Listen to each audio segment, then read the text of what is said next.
오직 주의 사랑에 매여 내 영 기뻐 노래합니다.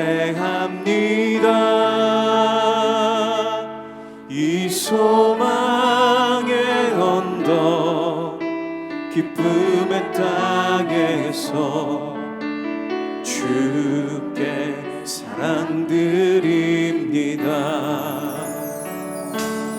오직 주의 임재 안에 갇혀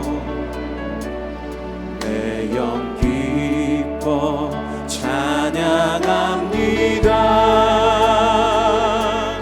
이 소명의 언덕 거룩한 땅에서 주께 경배드립니다.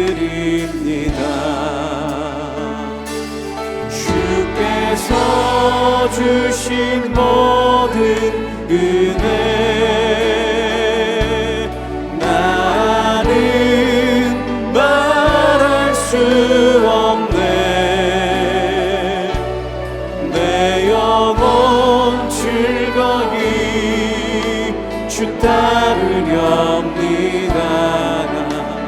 주께 삶 드립니다.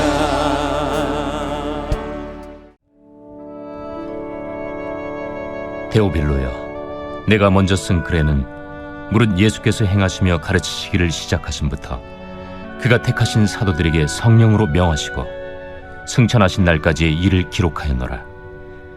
그가 고난받으신 후에 또한 그들에게 확실한 많은 증거로 친히 살아계심을 나타내사 40일 동안 그들에게 보이시며 하나님 나라의 일을 말씀하시니라. 사도와 함께 모이사 그들에게 분부하여 이르시되 예루살렘을 떠나지 말고 내게서 들은 바 아버지께서 약속하신 것을 기다리라. 요한은 물로 세례를 베풀었으나 너희는 몇 날이 못 되어 성령으로 세례를 받으리라. 그들이 모였을 때 예수께 여쭈어 이르되 주께서 이스라엘 나라를 회복하심이 이때니이까? 때와 시기는 아버지께서 자기의 권한에 두셨으니 너희가 알 바 아니요 오직 성령이 너희에게 임하시면 너희가 권능을 받고 예루살렘과 온 유대와 사마리아와 땅 끝까지 이르러 내 증인이 되리라. 이 말씀을 마치시고 그들이 보는데 올려져 가시니 구름이 그를 가리어 보이지 않게 하더라. 올라가실 때 제자들이 자세히 하늘을 쳐다보고 있는데 흰 옷 입은 두 사람이 그들 곁에 서서 갈릴리 사람들아, 어찌하여 서서 하늘을 쳐다보느냐? 너희 가운데서 하늘로 올려지시니 예수는 하늘로 가심을 본 그대로 오시리라. 사도행전은 누가가 데오빌로에게 쓰는 두 번째 편지입니다. 사도행전 1장 1절에 보면 데오빌로여 내가 먼저 쓴 글에는 라고 말씀하고 있습니다. 여기서 말하는 먼저 쓴 글은 누가복음입니다. 그 예수님은 부활하신 후에 40일 동안 제자들과 함께 계시면서 하나님의 나라의 일을 가르치시고 또한 승천하십니다. 이때 예수님은 제자들에게 예루살렘을 떠나지 말고 아버지께서 약속하신 것을 기다리라고 말씀하십니다. 이때 아버지께서 약속하신 것은 바로 성령입니다. 그 예수님께서 승천하시고 이제 성령님을 통해 함께 일하시는 것을 우리는 볼 수 있습니다. 그래서 사도행전을 우리는 성령행전이라고도 할 수 있습니다. 사도행전에서 여러 중요한 구절이 있지만 가장 중요한 구절이 무엇이라고 이야기할 수 있냐면 오늘 구절 본문의 1장 8절 말씀입니다. 우리 함께 사도행전 1장 8절 말씀을 보겠습니다. 오직 성령이 너희에게 임하시면 너희가 권능을 받고 예루살렘과 온 유대와 사마리아와 땅끝까지 이르러 내 증인이 되리라 하시니라. 성령이 너희에게 임하시면 너희가 권능을 받고, 이 내용은 1장에서 2장의 내용입니다. 그리고 예루살렘의 복음이 전파되는 내용이 3장에서 7장까지의 내용입니다. 그리고 온 유대와 사마리아의 복음이 전파되는 내용이 8장에서 12장의 내용이고, 땅끝까지 복음이 전파되는 내용이 13장에서 28장의 말씀입니다. 여러분, 이 모든 일을 누가 하고 있습니까? 바로 제자들입니다. 복음서에 등장하는 제자들은 하나같이 겁쟁이입니다. 그리고 예수 그리스도의 말씀에 여전히 깨닫지 못하는 것을 우리는 볼 수 있습니다. 아직도 하나님의 나라에 대해서 잘 깨닫지 못하는 모습을 보여주고 있습니다.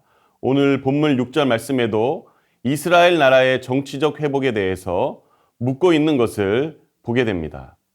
어떻게 이러한 제자들이 땅끝까지 복음을 들고 나아갈 수 있었을까요? 겁쟁이 제자들이 어떻게 예루살렘을 넘어 땅끝까지 복음을 들고 나아갈 수 있었을까요? 바로 그 이유는 성령의 권능 때문입니다. 제자들이 하루아침에 변할 수 있었던 까닭은 성령이 제자들에게 임하여 그들이 권능을 받았기 때문입니다. 우리는 권능이라고 할 때 현상적인 것에만 초점을 맞추기 쉽습니다. 그러나 우리가 알고 있듯이 다른 종교들도 병을 고치는 사건을 우리는 볼 수 있습니다. 기적도 행할 수 있습니다. 이단들도 방언을 말합니다. 그렇다면 성령의 권능이란 무엇입니까? 바로 복음에 대한 담대함입니다. 예수의 증인이 되는 것을 말씀하고 있는 것입니다. 사도행전 4장 31절 말씀을 보면 빌기를 다음에 모인 것이 진동하더니 무리가 다 성령이 충만하여 담대히 하나님의 말씀을 전하니라. 아멘. 성령이 충만하여 무엇을 했다고요? 하나님의 말씀을 전파했다라고 말씀하고 있습니다. 베드로도 성령이 충만했을 때 설교를 합니다. 베드로가 이 예수 그리스도를 부인한 그런 캐릭터이지 않습니까? 그러나 그 베드로가 성령 충만했을 때 담대하게 예수 그리스도를 전파하는 것을 보게 됩니다. 그래서 3,000명이 회개를 한 역사를 우리는 볼 수 있습니다. 이것은 엄청난 역사이죠. 그러나 우리가 이것만은 보아서는 안 됩니다. 우리 스데반 집사님을 한번 생각해 보겠습니다.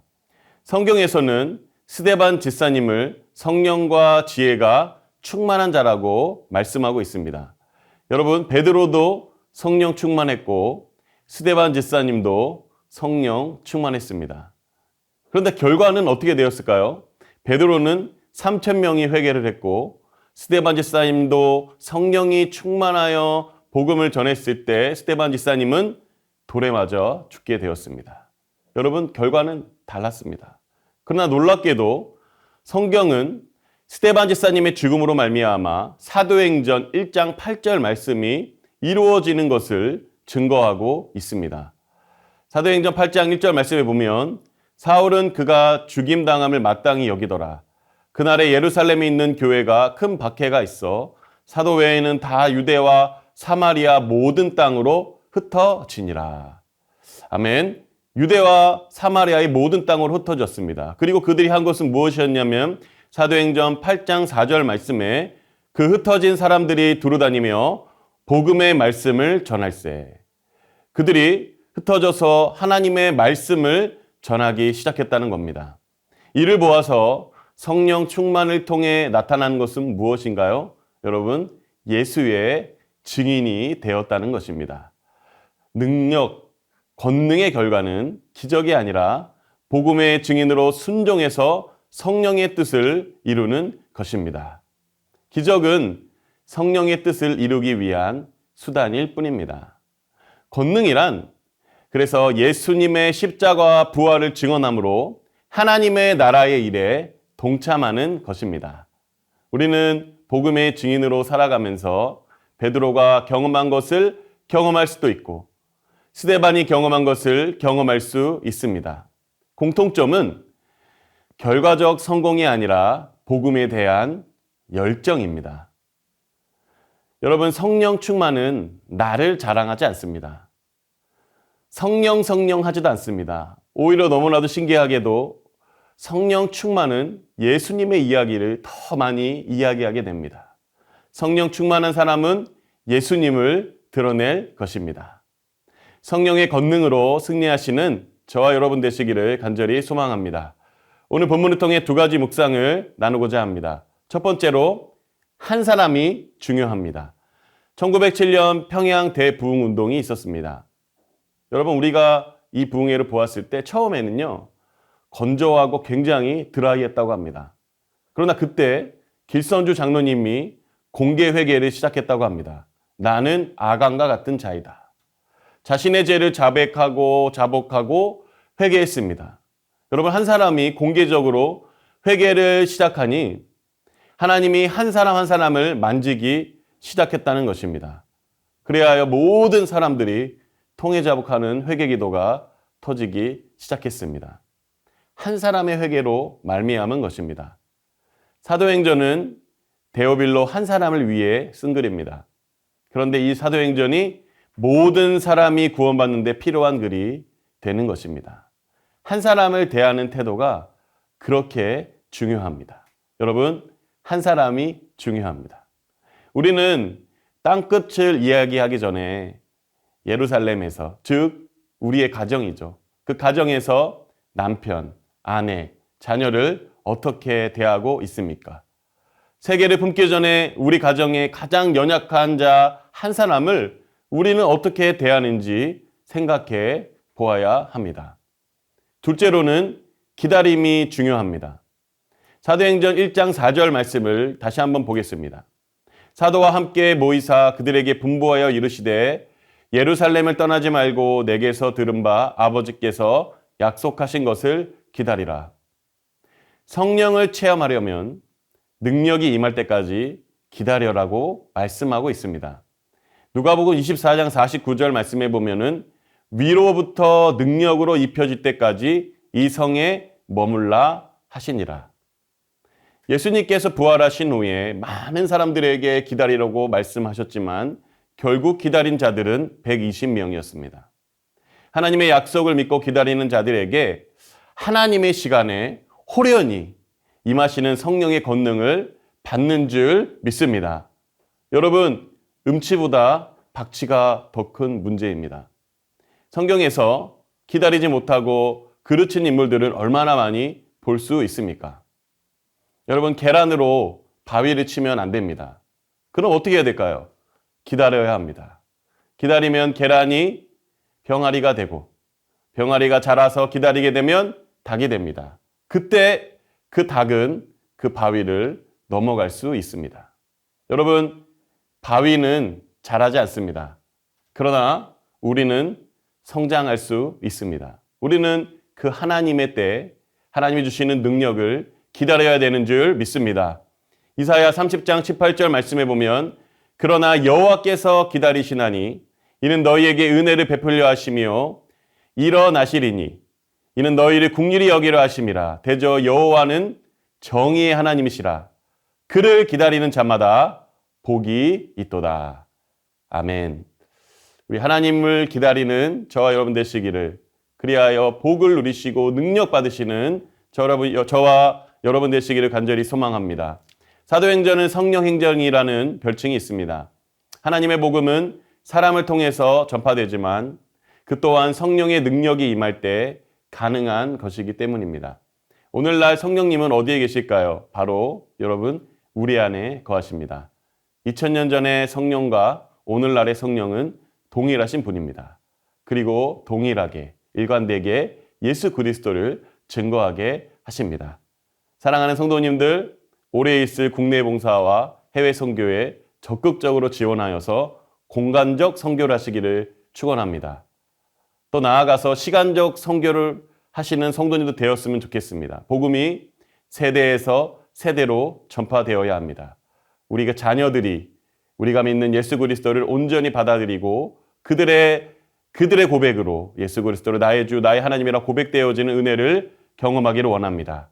마지막으로 영역적 선교, 우리의 삶의 모든 영역 가운데에서, 가정에서, 직장에서, 사업터에서, 우리가 거하는 모든 곳에서 하나님의 나라를 누리고 또한 예수 그리스도의 증인으로 살아가시는 저와 여러분 되시기를 간절히 소망합니다. 그리하여 그리하여 성령 행전 29장을 써내려 가시는 귀한 은혜를 경험하시길 간절히 소망합니다. 우리 기도 제목을 읽고 함께 기도하며 나아갔으면 좋겠습니다. 기도 제목 읽겠습니다. 상황과 결과에 흔들리지 않고 하나님 나라의 일에 동참하는 예수의 증인이 되게 하소서. 아멘.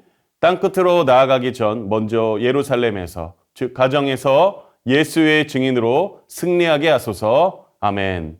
매주 전해지는 사도행전 말씀을 통해 더 사랑의 교회가 성령 행전 29장을 써내려가게 하소서. 아멘.